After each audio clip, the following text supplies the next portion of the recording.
The NBA Gambling Podcast on the Sports Gambling Podcast Network is brought to you by Kalshi. Making real money predicting sports. Kalshi is available in a ton of states and get $10 free with promo code SGPN. That's Kalshi. Promo code SGPN. Yes, sir. We are back with another edition of the NBA Gambling Podcast on the Sports Gambling Podcast Network. No me, no the voice, no guy. It's me, really, bro.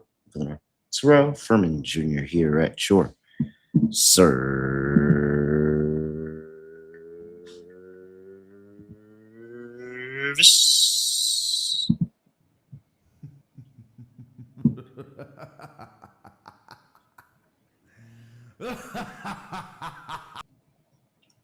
All right. Right now, Denver's up, 5 points? 57-52 on the Minnesota Timberwolves, trying not to go down 3-1. Knicks won earlier. Thunder handled How'd it feel, by the business. way? That was like one of your first non-stress wins in a while. I know game one, Atlanta went on a run late, but that was pretty stress-free. That was pretty straightforward, wasn't it? No, third quarter when Brunson left, Yeah. there was some concern, but came back. Knicks handled business. Got out of it. Orlando up 2-1. OKC 3-0. And yeah, 2-2 in that Hawks-Knicks series. So best out of 3. We'll see. You heard him, Scott Street or Reichel. Scott, what's going on? Scotty, beat me up. Surprise. Yeah, can't complain. Overall, good day on my solo pod. Not officially done yet. We'll see what happens in this Timberwolves game. I already cashed the Sumu over points. The under's tracking well. Minnesota's probably going to not work out because Ant died. So we'll see how long he's going to be out for. But that was rough. Him and DiVincenzo probably done for the season, which is not ideal. Ant's knee, it was not the one that was bothering him. His left knee completely bent in the wrong direction. So that's not good. Got carried off the court. I'm assuming he's done. So let's assume that. Same thing with DiVincenzo, non-contact, as he's probably going to be done for the season as well. Hate to see it. It was a hell of a series so far. Minnesota trying to go up 3-1. Denver was playing well. They were winning by the time of the Ant injury, but it does suck when you get kind of robbed of what could be a 7-game great series. Still could be, in theory, with the Timberwolves being up 2-1. But anytime you see the best player on a team just get injured midway through a series, you witnessed that for a couple minutes there with Brunson before he eventually came back.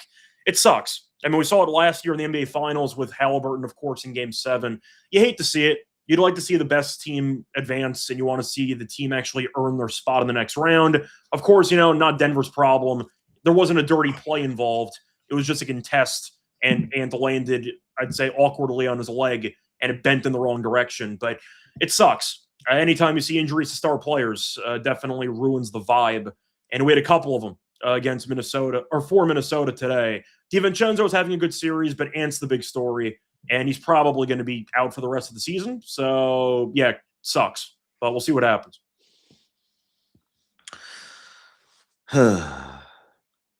Yeah, we'll see if Minnesota's played some games without Ant over the course of the year. They've actually handled business without him sometimes too. So we'll see. But this is a different beast, and it's still a long series to go. Honestly, you only got 2 wins. Like, you still got to find 2 more wins to try to get out of the series. So, yeah, it doesn't feel earned, but if Denver gets out of this one, definitely some a nice big asterisk right there of it going down. Aaron Gordon looks like he's gonna muscle it through the rest of the series. So just interesting, just very interesting. We do got to talk about the other big storyline from today, which is not the Knicks or the Thunder. It's got to be the Pistons, right? I mean, we got to talk about it for a little bit here. The 1 seed down 2-1 to Orlando, and Duran did not look good at all again. Cade had a bunch of turnovers. I think he had 9 in the game. Paolo had a couple of threes late to kind of put the game out of reach. I'll ask you, panic level 1 through 10. Where you at on Detroit? Probably about a 7. Okay. I think I'm a little bit higher, but I think I'm like an 8. It's not good. I mean, I still like ultimately the Magic protected home court in that first game. That's what you're gonna want to do. Then Detroit's got to get game four, Mm. make it a 2-2 series, best out of three, going back to Detroit. And then, anything can happen there. It's ultimately similar to, the Knicks going down 2-1 against Atlanta. Like now it's 2-2 and it's best out of three and it's anybody's series. So if they come out game four, handle business, it could be interesting. But yeah, the biggest storyline for me is the fact Wendell Carter severely outplaying Jalen Duren in the series. What do you have? 17 rebounds today, I think. Yep, looking like his girl. Yeah. So he was cooking. But either way, yeah, Detroit looks rough. Bickerstaff, another playoff disaster class. And we'll see what happens. But look, the East is open. You can make an argument that whoever wins the hypothetical Celtics and Knicks series in the second round, assuming both teams reach there, would make the finals. I mean, Cleveland and Toronto have an argument. Toronto, not really. I don't think Toronto's good enough. If Orlando gets through Detroit, then Cleveland maybe has a chance. But I think most people would probably take the winner of Celtics and Knicks if both those teams advance and the Pistons get eliminated. But the East is interesting. I mean, I think everyone's going to be complete fish food for whoever comes out of the West, but it doesn't really matter. You still have an achievement making the finals. But yeah, Detroit's on the ropes, and it's not fluky. Orlando's outplayed them in 2 of the 3 games. Yep. All right. I lost my lock today, Scott, too. Which was Detroit? Detroit, Orlando under. Yeah, I like the under in that game, too. I mean, it was unfortunate because Franz hit a 3, Paolo hit the back rim and it popped 20 feet in the air and went through the hoop. You had the loose ball foul with 0.1 seconds left in the first half. A couple flagrants in there. Yeah, it was kind of unfortunate. Yeah, because I'm on like 5 points over or something like that. Yeah. Kentucky Derbies this week, Scott. Can't name you a single horse. Yeah, I couldn't do it either, but like I always figure it out the week up. I used to care more when the Belmont was actually near me, but this is the last year it's in Saratoga. They're moving back to Belmont next year, so I'll go up. By the way, if you don't know the horse's name, it's fine. You can head over to the Derby preview over on the Sports Gambling Podcast and bet the Kentucky Derby on NYRA Bets. Get your free $25 Derby bet plus a $200 deposit match for new members at nyrabets.com/SGPN25. That's nyrabets.com/SGPN25. All right, let's see here. 4 more games on a Sunday. Cleveland, this is for you. Cleveland's up in the series 2-1. Cavs are laying 3.5 on the road against the Toronto Raptors. 220.5 is the total in that game. Injury report, and we have for these two teams, looks like, yeah, Quickly still out. AJ Lawson is a questionable for the Raptors as well. Nothing for Cleveland. All right. You want to go first? I'll say I think that we talked about it. We gave the Raptors one game of these two, whether it was game 3 or game 4, give them one. Cleveland had an epic collapse in the game. The Raptors had a historic fourth quarter. Scored 43 points. And get the win. Does it feel... The juice is probably out after that one, if I'm being honest. It feels like that was everything went right. Everything went kind of perfect in that fourth quarter. They go get the win. And it's this, it kind of feels like what Cleveland has done all year. And just like those random games that they just kind of get away from them. And you're like, ooh, question mark on the Cavs. Are you reliable? Are you going to be reliable for the foreseeable future with this? I still have question marks about the size. I think that's going to be a problem. The points in the paint should be rather easily for Cleveland. Yes, Toronto got a win. I figured they would get one in the series overall.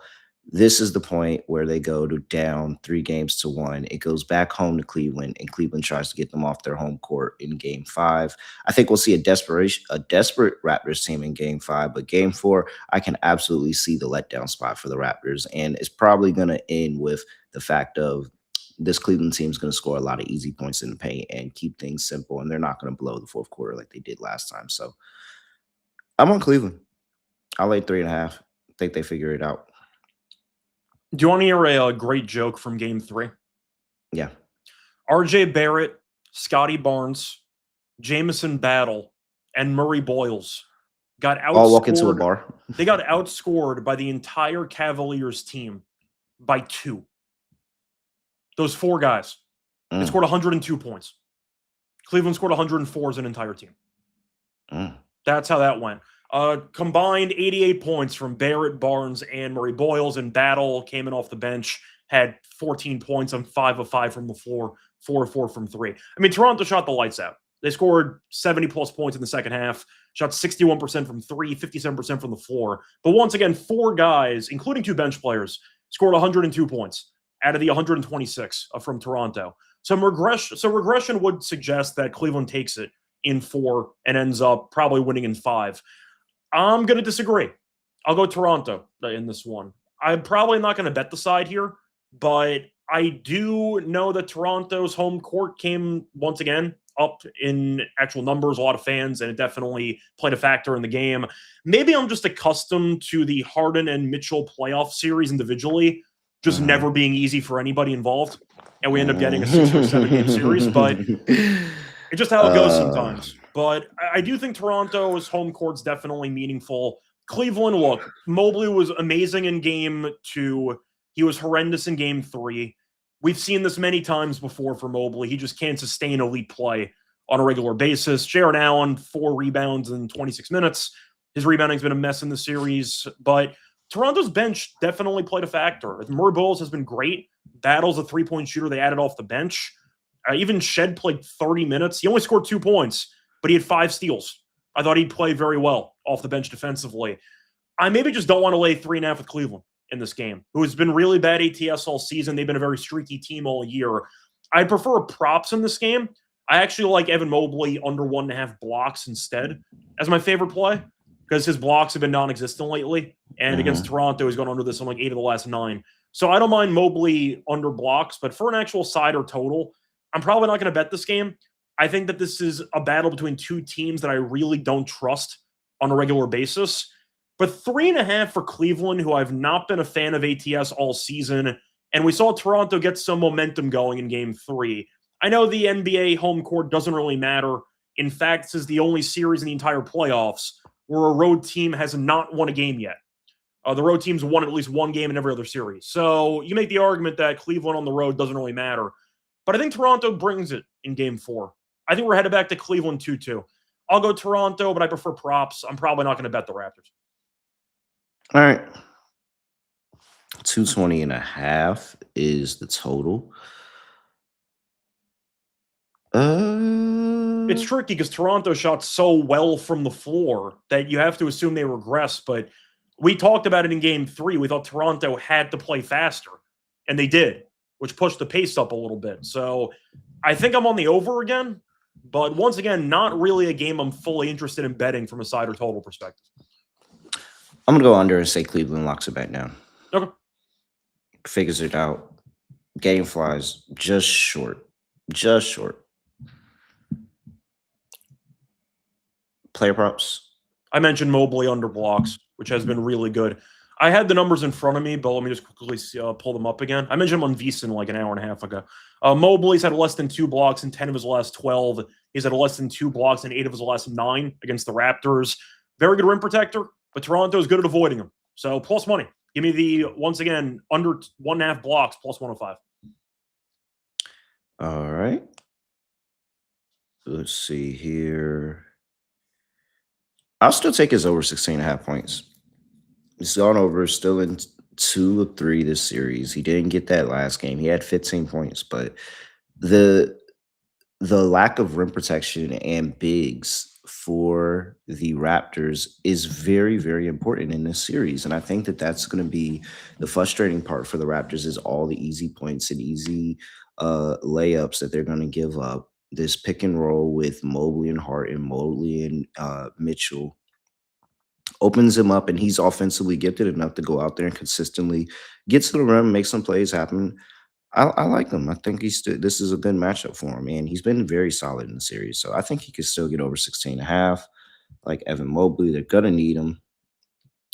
Let's see here. Anything else? Anything else you like?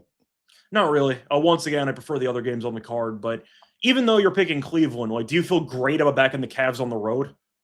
Probably Yeah, no. not. Like, you think it's a decent spot because you think Toronto's going to regress, but I don't really like either of these teams. So Aaron Gordon just went back to the locker room. Well, the funny part, by the way, in the series, sorry to hear that for Aaron Gordon, is that whoever wins this series might face an 8 seed in the second round, which is pretty funny to think about. So that whole section of the Eastern Conference bracket is in absolute shambles right now. We'll see what happens, but there's a chance we get Raptors Magic in the conference semifinals, which might be the lowest rated conference semifinals matchup of all time. So we'll see what happens, but that whole section is weird. Yeah. All right. Let's see. Next up, we've got. Oh, wait. Well, before we talk about that, let's talk about Kalshi. Real money predicting sports. Kalshi is a real money prediction market that is legal in a ton of states. You can trade a whole bunch of different sports over there on Kalshi. You can trade NBA, you can trade MLB, you can trade NHL, you can trade WNBA, you can do all of that. Get over there and see what you can trade over there on Kalshi. New Kalshi customers get $10 when they use promo code SGPN. That is Kalshi, KALSHI, promo code SGPN. We're also brought to you by Underdog. They got you covered for almost every single sport. Underdog, you can pick higher or lower your favorite players' fantasy stats. And hey, you can win right now on Underdog. 2-pick entries pay out 3.5x, and 3-pick entries pay out 6.5x. And you can keep adding more and more and more and more and more and increase that payout. Head over there, underdogfantasy.com. Promo code NBASGPN. They have a brand new offer for new customers. Play just $5, get $50 in bonus funds with promo code NBASGPN. All right. San Antonio's on the road. By the way, sorry, quick injury update. Ant's out for the game. No further updates at this time. DiVincenzo's in a wheelchair, so he's going to be out for the season. I'm assuming Ant's the same way, at least till the end of the series, but nothing's been confirmed long term. But DiVincenzo's in a wheelchair, so he's done. All right. San Antonio's on the road in Portland. Up 2-1, laying 5.5. 218.5 is the total. The big question mark here is Wemby. Is he going to play? Is he not going to play? Sounds like he almost played game 3. Ended up being ruled out. Could be active here for game 4. I'm assuming that's why the line is at 5.5. And the fact that, they won anyway. Handle business. Yeah. That fourth quarter, by the way, Castle and Harper, just a monster game from both guys. They combined for half the team's points. They had 60 of the 120. Yep. Very, very. I mean, Dylan Harper, man. That dunk on Robert Williams, though, with the left, that was disgusting. What a game. What a player. And so now Portland's back in the issue of they can't score. Yeah. And San Antonio can. There's an angle to think of this where you think about the owner of the Portland Trailblazers, who ironically is also the owner of the Carolina Hurricanes. And he doesn't want to. He doesn't want to pay for another trip, Scott. He wants to end series quickly. Carolina swept. They didn't have to fly back home. He doesn't want to. He doesn't want to pay for another. Like, he's mad that they stole game 2 because now they're guaranteed another trip to San Antonio. He's got to get the team back to Portland. He doesn't want to. He doesn't want to worry about the logistics of another game in Portland. Like, he doesn't. They realize what he wants, and it's to just go ahead and get up out of here really quickly. I always hate billionaires who refuse to spend any money. What's the point of buying a team? What's the point of having money just to never spend it? I got like $5 billion in the bank, but I'm not going to pay Tiago Splitter, who helped lead my like. What are we doing? Like, come on. You workers, you guys, you support team, you guys got to get out when the hotel says that you got to get out. They're not paying for late checkouts. That's not a You thing don't need a over in late Portland. checkout. No, You no are late not checkouts. worthy. You aren't worthy of late checkouts. No, their owner's Mr. Krabs. I mean, what do you want me to say? Like, their owner's one of the cheapest people that I've heard in a long time. Those shirts, shirts that we was gonna give you, done. Yeah, give me that. It's embarrassing, but whatever. That's why the Trailblazers are the Trailblazers. But it's embarrassing when billionaires act like they have $3 in the bank. It's embarrassing. You can flip this team in like 10 years. Dog, how much does it cost? How much does it cost for the t-shirts, man? I mean, I get it. It's okay, thousands of t-shirts. But still, like, the first 1,000 people, you get a t-shirt. The first 500 people, you get a t-shirt. For the record, by the way, he's 100% outsourcing these t-shirts in like China or somewhere. I don't want to know the working conditions in the place where they're making these t-shirts. I'm just throwing it out there. But that's a separate point.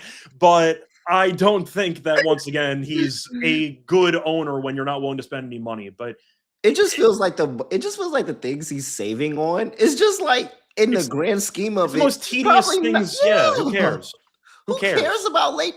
First of all, Scott, when I go to a hotel, I almost always never check out when the hotel says check out.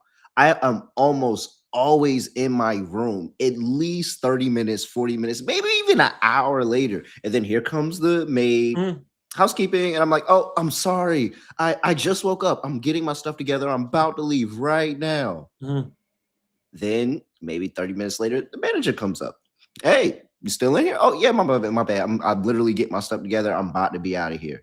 By the time they make the next go around, I'm already out. And no additional. The things that he's choosing to save money on, it just makes me believe. I can't believe. You're saying he's secretly rooting for the Spurs? He's got a Spurs jersey. I think he's rooting for the Spurs. I think he's rooting for the Spurs in this game. I do not think he wants to pay for the logistics of another game at home. And then what if they win that one? Game 7 is his worst.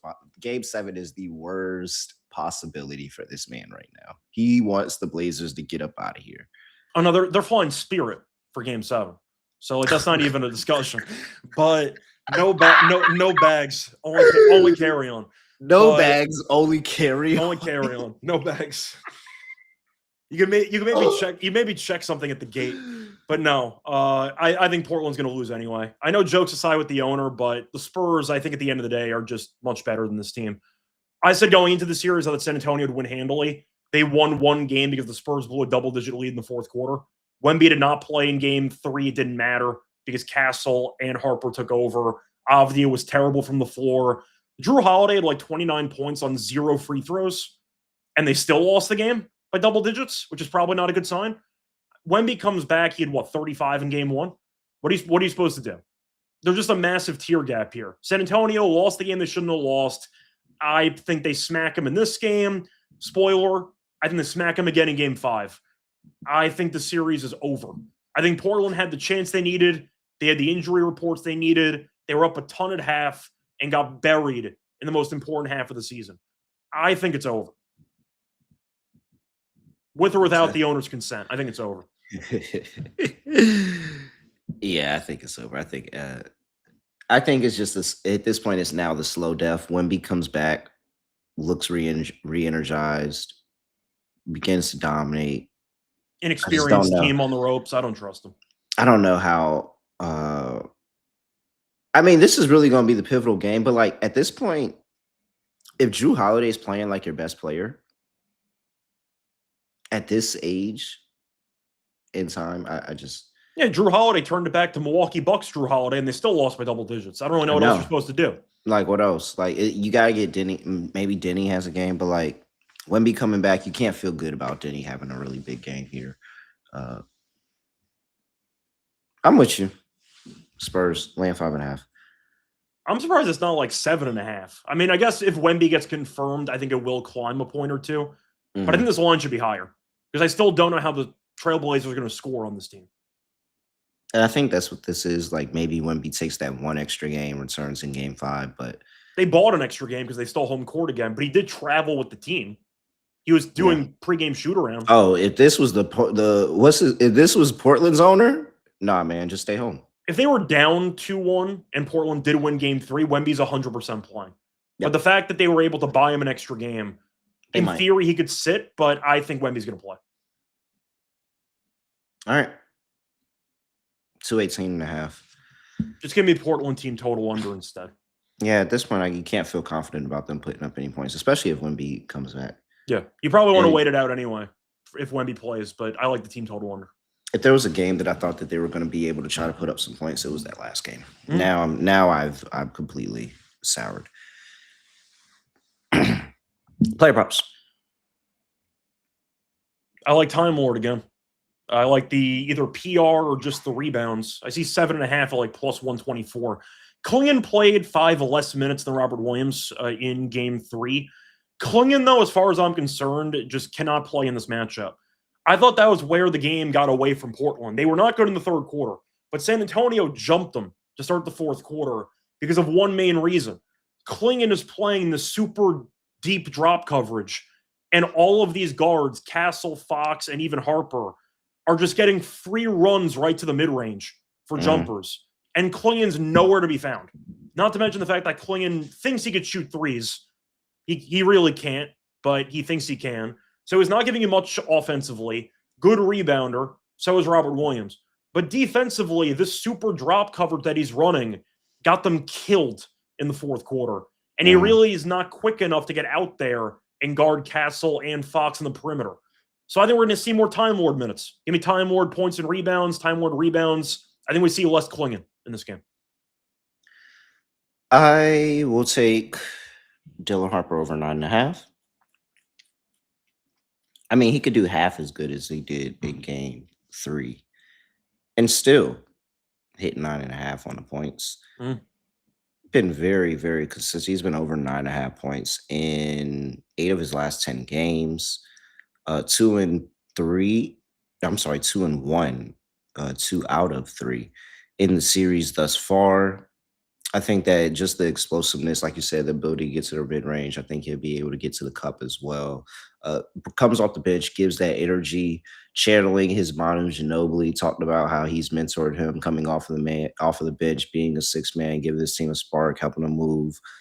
Yeah, I'm sold. Dylan Harper, you could sell me on the points. You want a points and assist line, say that they keeps the ball in the hand with the second unit. I like that as well. I think that'd be smooth. But yeah, I think Dylan Harper's able to go out there and get it done. So I will take over 9.5 points.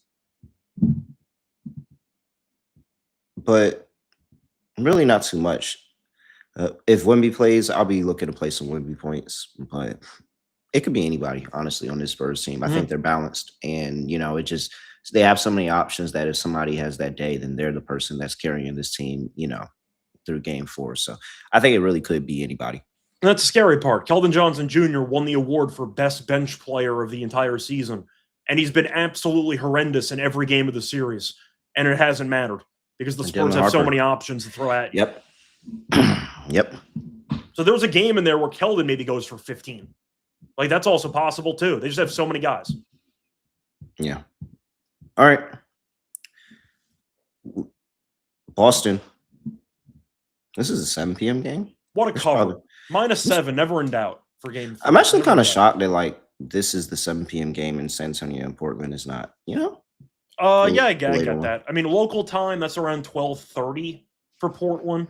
Yeah. Going to be 7 local. Yeah, I guess. Okay. Boston on the road in Philly, up 2-1 in the series, laying 7.5. 213.5 is total.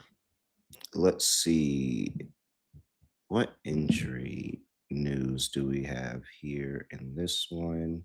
Embiid's doubtful again, so I'm assuming he's not going to play. At least that was the last update that I saw.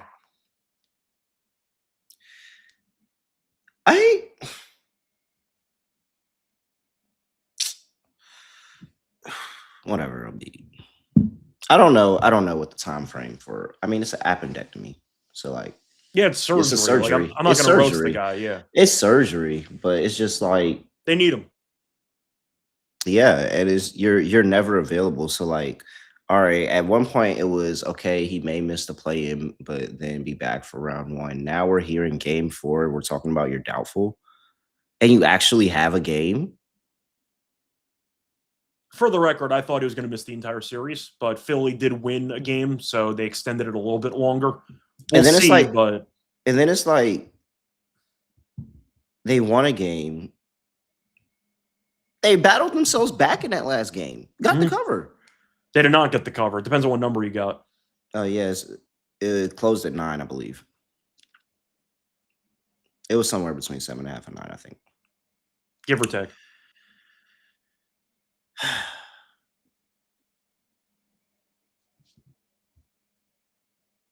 I mean, in the grand scheme of things, Boston actually hasn't looked the best. No. They were very lucky to cover that game. In some spots. They did not cover in others, but they did not play well. That was like a 1-point game in like the final 5 minutes. But the thing is, they got out to an early lead. Yeah. And it felt like, oh, here we go. They're about to pull away with it again. And then here comes Philly.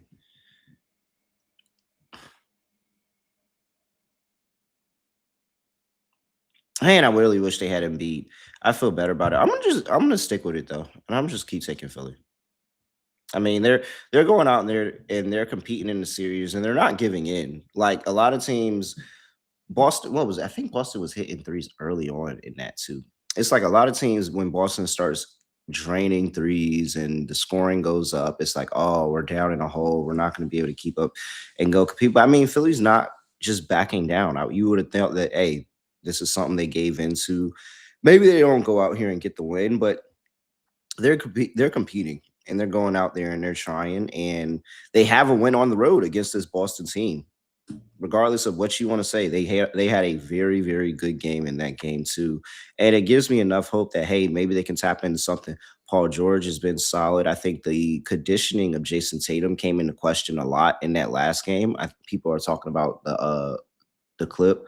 Jaylen Brown talking about, hey, I got PG, like catch a breath. I got PG. We're good. To be fair, Tatum had a couple of big shots down the stretch, though, to put the game out of reach. So a couple of big threes there. Yeah. But like, I could see it playing out something similar to that. Very, very close game. Philly's hanging in there. The threes haven't necessarily been raining in for Boston. We'll see how Derek White looks in the game. I think that is also another thing that would help like push this over the top if Derek White has a good game. But I don't know. Hasn't been looking like Derek White over the course of the entire series. Yeah, I'll take the points with Philly. I think I agree with you. I prefer the under in this game. I just see a slow-paced matchup that we saw in Game 3, for example. But I don't want to lay this with Boston. On the solo show that I did, I was right. I did lay the 7 with Boston, but I had no business winning that bet. It was like a 1-point game late. Philly's offense did nothing for a couple minutes there. Then you saw Tatum hit a 3. Pritchard hit an end of shot clock 3. Tatum hit another 3. And then they fouled Derek White in garbage time, basically, and he had 2 free throws. So Philly was right there. Maxi's been good. Once again, Paul George had a weird game where offensively he was fine, but he played 41 minutes and had 0 rebounds. 0 in the entire game, Paul George. You can't grab 1 rebound in 41 minutes, but either way, I think Philly's proven that they can actually hang in there. Last 2 games, they won in Boston. They hung in there. They had a chance to win in Game 3 before it got away from them late. But it was classic Boston, where it's a bunch of isolation, late shot clock possessions. And unlike the previous seasons, the shots went in for 1 game.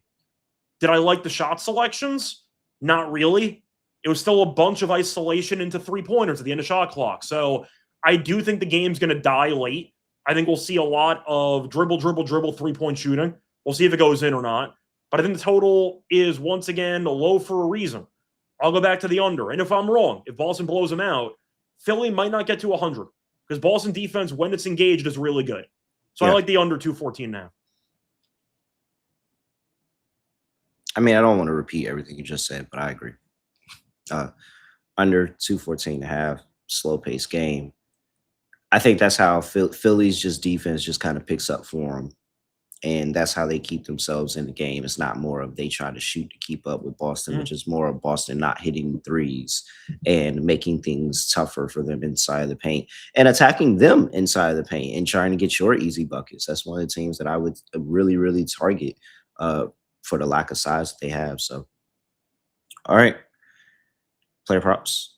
Yeah, I was a fan of Paul George under on his PRA in the matchup. Once again, you had 0 rebounds in game 3. That kind of speaks for itself. But Paul George's number was 27.5 or 26.5 PRA. The under's minus 104. He's at less than 27 in 5 straight, less than 27 in 6 straight against Boston, and no rebounds in game 3. Good enough for me. Give me Paul George under 26.5 PRA. All right. Ooh, let's see. I like I mean, I probably have to stick with Maxey. The volume is just absurd. They're going to need him to go out there, have a good game. They're going to go up there and try to knock this up 2-2 or make this interesting. Something that's been good, VJ Edgecombe stocks over Yeah, 1.5. that's been good. His rebounds have been good too. Edgecombe's had 2 separate double-doubles already in this series. Yeah, rebounds. So some VJ props, very interesting there. And yeah, Maxey again. Maxey's been really good against Celtics. So they've had games where they slowed him down, but they've also had a lot of games where they just could not figure him out. Look at his points totals: 31, 29, 21, 33, 21, 26, 40 over the course of this season. So it's been very good. Very, very good against them. Maxey, I could get into. All right. Pause. Before we get to the next game of the slate, last game of the slate, can't wait to talk to you about it too, because but first, gotta make sure I talk to the people about Rhythm. Data tool for dominating NBA playoffs. You can dominate MLB, golf, all of that with Rhythm. Use Rhythm's models to go out there and give you some very, very good picks, or create your own models. Build your own, play around with the sliders, see what you like, see how you can tweak your model, make it more efficient, and boom, just like that, you can dominate the books with the Rhythm. Use that promo code SGPN25 when you download the Rhythm app. That gives you 25% off your first month. Make sure you use that promo code SGPN25 at Rhythm. All right. The Jaylen Brown versus Jason Tatum stuff is happening in the chat again. You got to do Novik, by the way. Yes. I got distracted by the Jaylen Brown and Jason Tatum question. Who's better? Novik, America's #1 sports prediction market. Now you're getting the best prices on the market with a Novik. Make sure you go check them out. You can get reduced juice in a bet you love. Maybe it'd be like minus 105 instead of minus 115 at traditional sportsbook over there at Novik.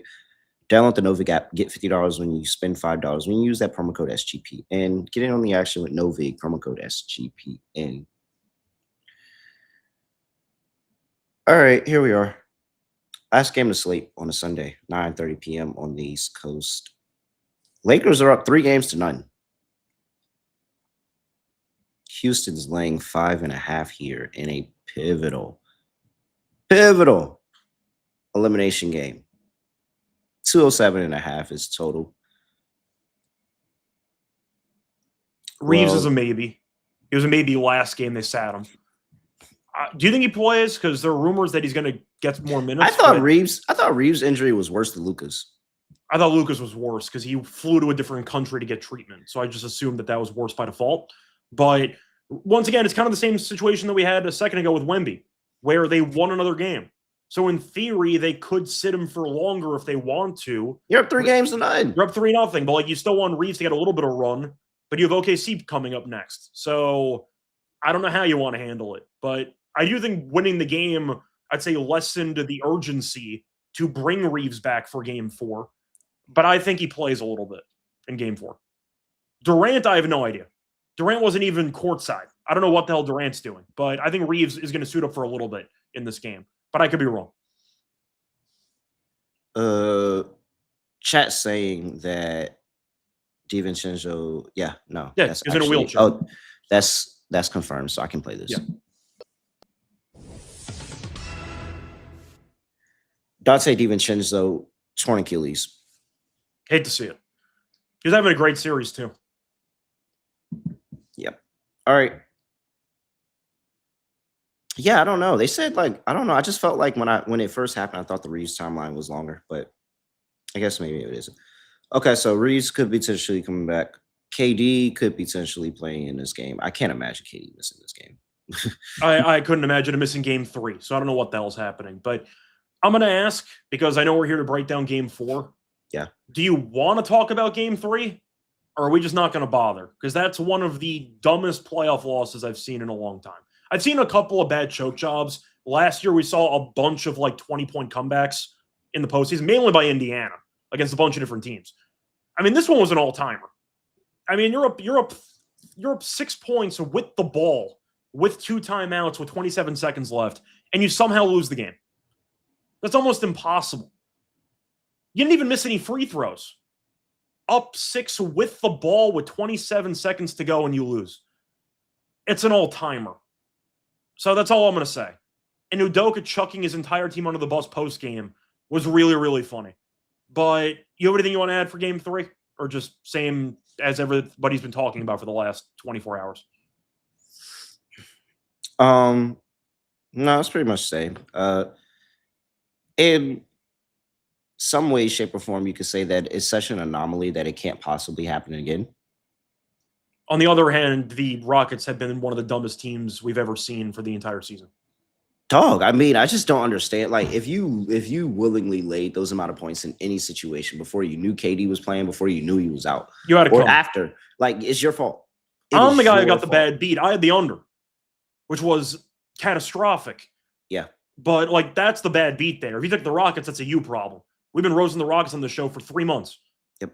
So look, they've been blowing leads in the fourth quarter all season.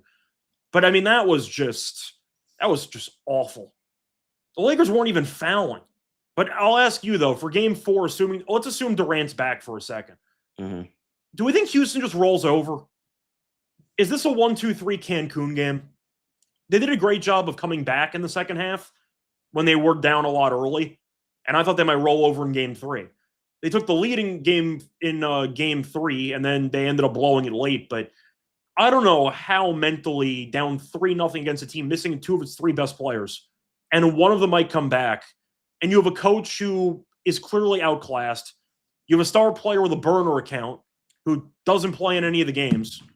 I don't really know how I'm supposed to put any faith at all in Houston laying the points here. Yeah, I think the broom and dustpan are worth it at this point. I don't know how I'm supposed to pick Houston in this game. If Houston shows up and wins, I think it's more of a Lakers just simply coasted in the game and the Rockets took care of business. But there's no chance I'm laying 4.5 with Houston. I can't do it. If you want to take the 4.5 with the Lakers, Houston can still win, and the Lakers can still cover the spread.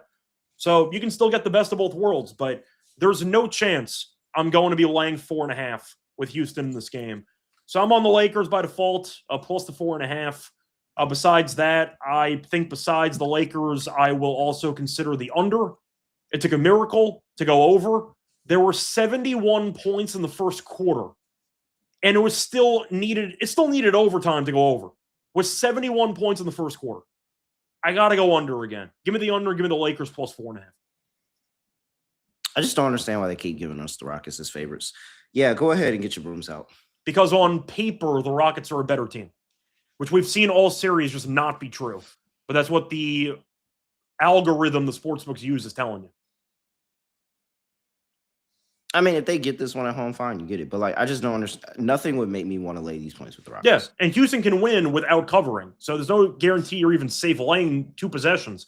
But I'm going to ask you, assuming the Rockets, I'll ask you 2 scenarios. Mm-hmm. Let's say Houston pushes this to 6 or 7, and they lose. Do you think Udoka's fired?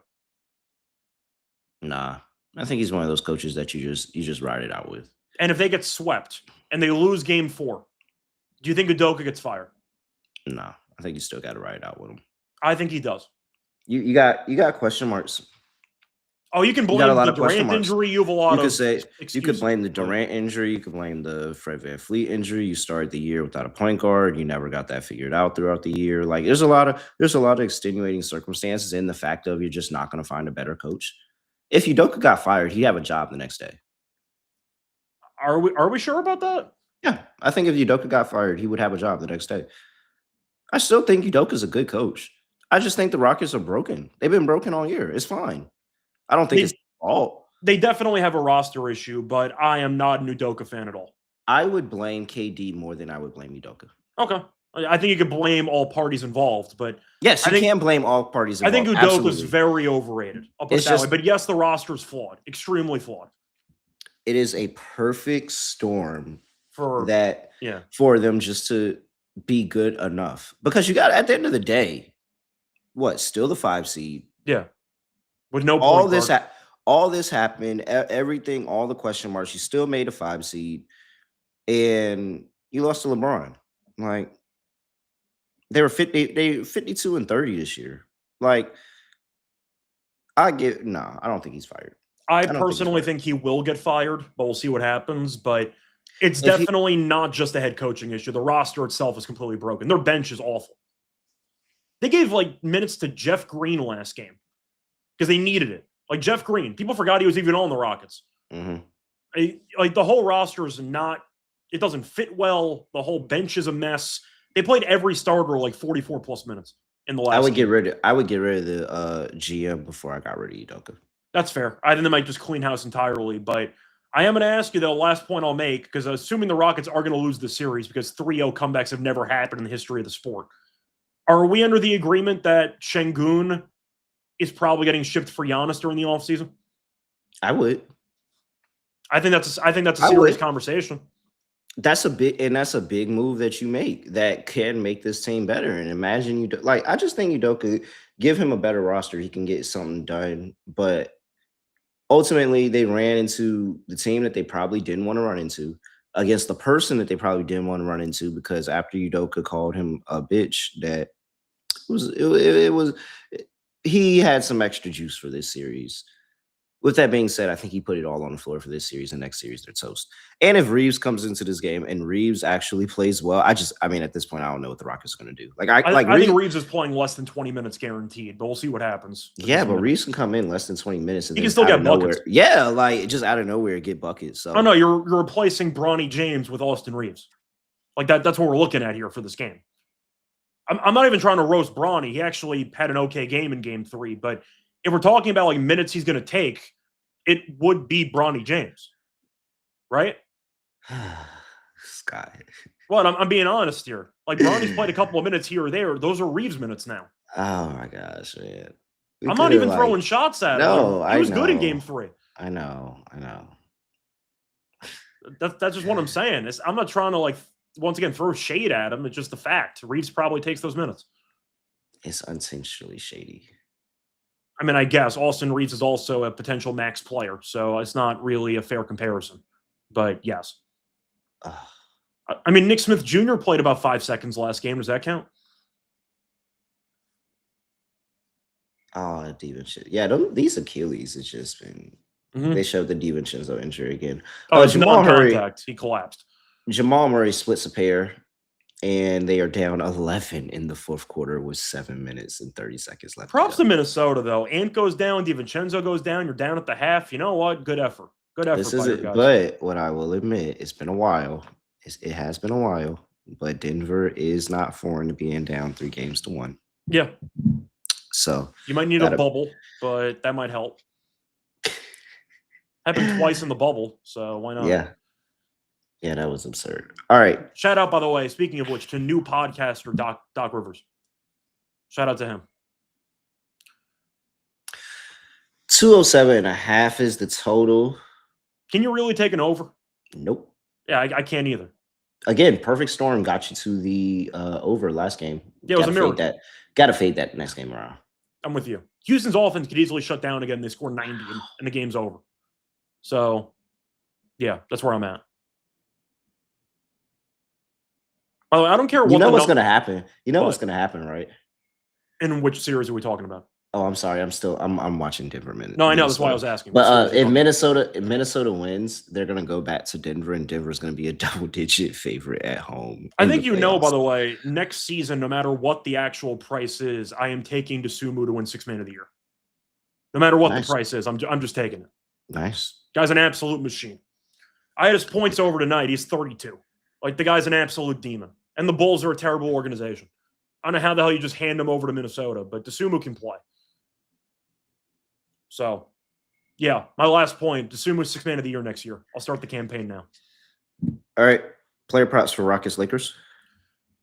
I'm trying to think of what I want to go with for player props here. I don't know. I liked Almond over 12.5 rebounds and assists at minus 130. He's actually been doing very well with the rebounds and the assists. He had a monster game, points included, in game 3. But he's had at least 14 RA in 5 straight. Durant's questionable. He's had at least 14 RA in 3 straight with Durant playing against the Lakers. And he's played 42-plus minutes in every game of the series. Elimination game, he's never going to leave the floor. Good rebounder, balls in his hands a lot because I can't stand the ball in Reed Shepard's hands. I think Almond has a lot of chances for rebounds and assists in this game. I like the over 12.5 RA at minus 130. Jabari Smith Jr. has really taken a liking to the Lakers. Are you talking about a stat line or the final 30 seconds of regulation? Stat line. Okay. Because he had a really good game before the final 30 seconds. Yep. He had 24 points. You look at his games against the Lakers, 24, 18, 16, 18, 22. Go back to Christmas, 16. He's been 100% over this line, 14.5. Been very, very good. Been over this line in 9 of his last 10 games overall towards the end of the season coming into this point. I am going to back Jabari Smith Jr. and be able to get it done, keep the scoring up, use his size, spread the floor a little bit, hit some threes. Jabari Smith Jr. continues to have that nice scoring stretch against the Lakers. Not that it means anything.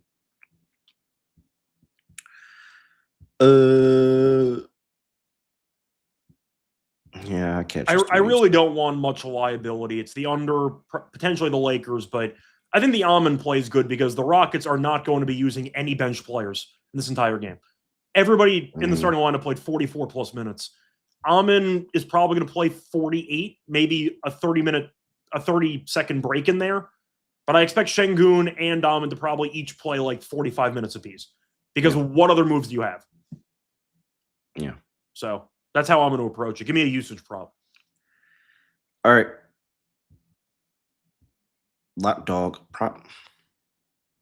You're going first. Lock. And no, you cannot look ahead to Monday and take the Knicks. Like Don't even think about it. I'm just kidding. Like I would. I'm just kidding. San Antonio, laying 5.5.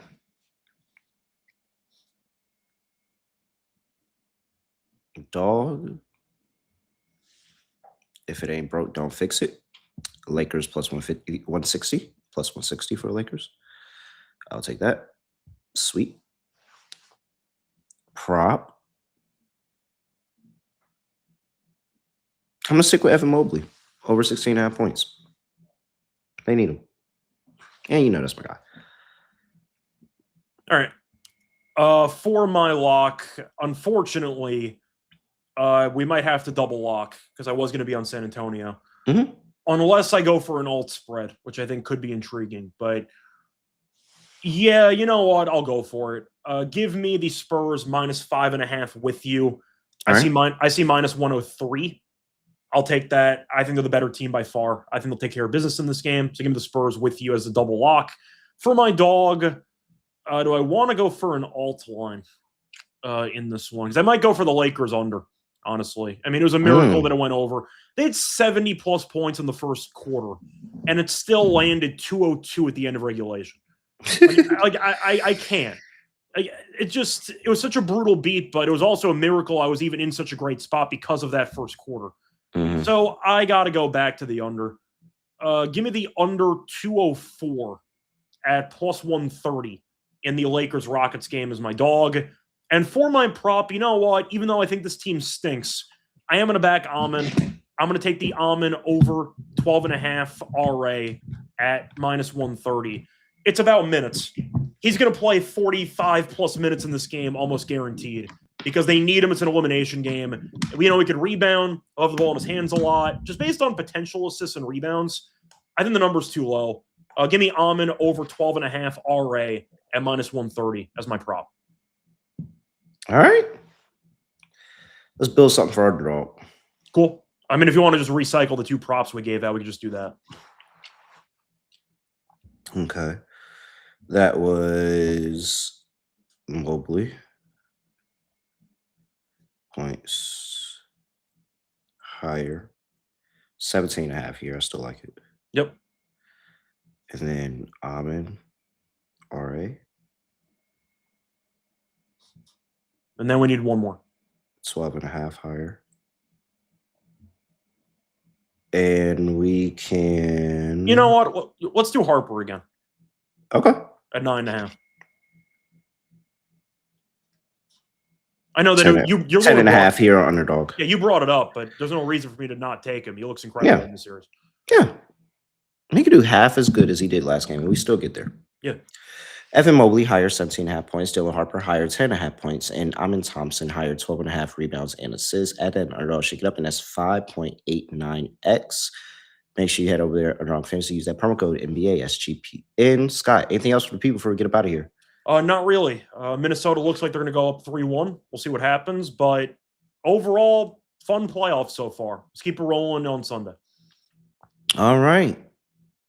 He's at Reichel Radio. I'm at @reallyreal__. Make sure you give us a follow at SGPN NBA, youtube.com/NBA Gambling Podcast. Like, comment, and subscribe over there. And give us a 5-star rating and review wherever you get your podcast, Apple or Spotify. Doesn't matter. With that, that is it. Nothing else to say, nothing else to do. No other way of ending the podcast. Just going to end like this. We are. Good luck, Denver.